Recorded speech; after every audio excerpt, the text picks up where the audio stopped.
माईचार mur Karma.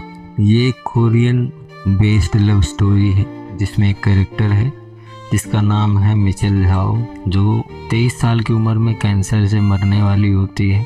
तो ये कहानी इसी मिचेल झाओ की है, जो एक रोमांटिक लव स्टोरी भी हो सकती है। तो कहानी की शुरुआत में ही हमको दिखाया जाता है कि मिचेल झाओ, जो कहानी की लीड एक्ट्रेस हैं, वो कैंसर से 23 साल की उम्र में मरने वाली है। उनका परिवार चारों तरफ खड़ा हुआ है और तभी उसे एक मैसेज आता है, वो दूसरे वर्ड में हमें दिखाई जाती है, जहाँ पर सिस्टम उसे बताता है गलती से तुम्हें दूसरी फैमिली में पैदा कर दिया गया और 15 साल की उम्र में तुम्हें झाओ फैमिली ने गोद ले लिया, अब तुम मरने वाली हो। और यह सुन करके मिचेल बहुत ज़्यादा परेशान होती है कि तुमने मेरे साथ ऐसा क्यों किया, ये वो इधर उधर की बातें करती है। तभी सिस्टम उसे बताता है कि अभी भी तुम्हारे पास मौका है, तुम चाहो तो अपनी लाइफ को थोड़ा सा चेंज कर सकती हो, क्योंकि तुम्हारे लाइफ में लक की कमी है। अगर तुम लक पैदा कर सको तो तुम्हारा काम हो जाएगा। तो उसके पूछने पर सिस्टम ने उसे बताया कि अगर कोई लकी आदमी है,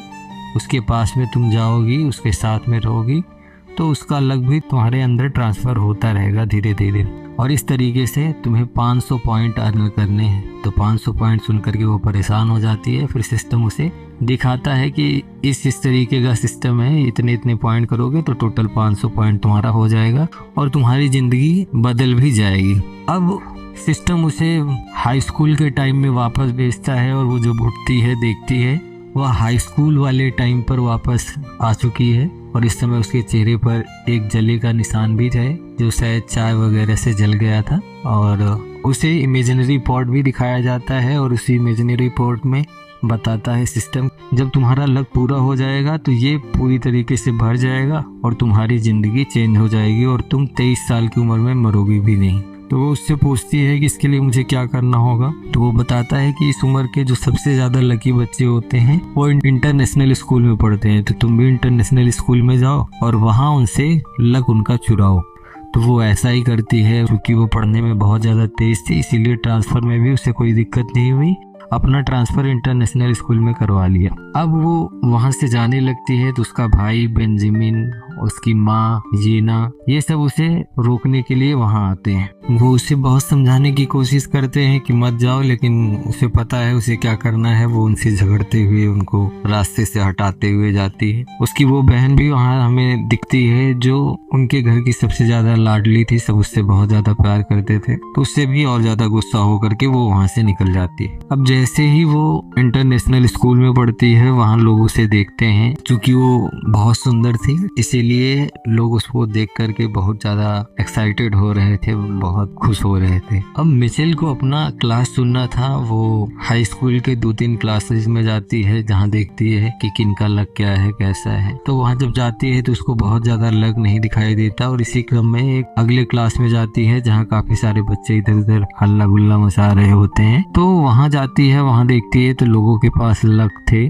और सिस्टम उसे बताता है कि सबसे आगे वाली सीट पर बैठना, वहाँ तुमको ज़्यादा लक मिलेगा। लेकिन वो देख रही थी, तभी एक अचानक से उसको एक सोता हुआ लड़का दिखाई देता है जिसके सर पर बहुत ज़्यादा लक था। तो उसने डिसाइड किया मैं इसी के साथ रहूँगी और इसी का लक मैं खाऊंगी। और क्लास में वो एंटर होती है और जैसे ही उस लड़के के पास जाकर के बैठने की कोशिश करती है, पूरे क्लास भर में हल्ला गुल्ला मचने लगता है, क्योंकि वो बहुत पाजी लड़का था। क्योंकि वो लड़का उस सिटी के बहुत बड़े अमीर बदमाश खानदान का लड़का था, इसीलिए उससे लोग डरते भी थे और उसके साथ भी रहना पसंद करते थे। वो आराम से क्लास में सो रहा होता है हेडफोन लगा करके, तभी मिचेल उसके पास में जाकर के बैठती है। बहुत सारे लोग आपस में बातचीत करते हैं और एक लड़का आता है, उसे बताता है कि देखो दीदी, ऐसा है कि तुम यहाँ मत बैठो, क्योंकि अगर विकी जग गया तो तुम्हारे लिए गड़बड़ हो जाएगा और हमारे लिए भी। वह उसे वहाँ से हटाने का प्रयास करता है, लेकिन वो उसकी बात नहीं सुनती है और उसे वहीं पर बैठना होता है। और तभी इसी चीचपड़ में विक्टर की आँख खुल जाती है। वो उठता है, अपने हेडफोन्स को उतारता है और जैसे ही दवाई खाने जा रहा होता है, वैसे ही मिचेल उसे पानी ऑफर करती है और वह पानी को लेता है और दवा अपना खा लेता है। तभी उसको याद में आता है कि ये कौन है, तो वो झुंझला करके खड़ा हो जाता है, तुम कौन हो, तुम यहाँ कैसे आ गई हो, तुम यहाँ से जाओ, इधर उधर की बातें करता है और कुछ लोगों को कहता है इसे यहाँ से हटाओ।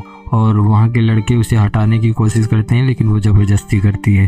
वो वहाँ से नहीं जाना चाहती क्योंकि उसका लक बढ़ने लगा था, उसके पॉट में एक छोटा सा पेड़ भी आ चुका था। अब ये सब देख करके वहाँ बहुत ज़्यादा हल्ला गुल्ला मच रहा होता है। तभी वहाँ पर टीचर आ जाते हैं और टीचर कहते हैं कि विक्टर तुम ऐसे कैसे आवाज़ कर रहे हो, इधर उधर की बात कर रहे हैं। तो विक्टर उसे टीज करता है जिससे टीचर गुस्सा हो जाता है और उसे कहता है कि तुम जाओ मैदान का 30 चक्कर मार के आओ। अब विक्टर कुछ बोलता है इससे पहले मिचेल ने कहा कि इसकी सजा मैं कंप्लीट कर दूं। और यहीं पर आज का हमारा चैप्टर खत्म होता है। कल फिर से मिलेंगे इसके आगे की कहानी के लिए। तब तक के लिए बने रहिए, लाइक करो, शेयर करो, सब्सक्राइब करना बिल्कुल मत भूलिएगा।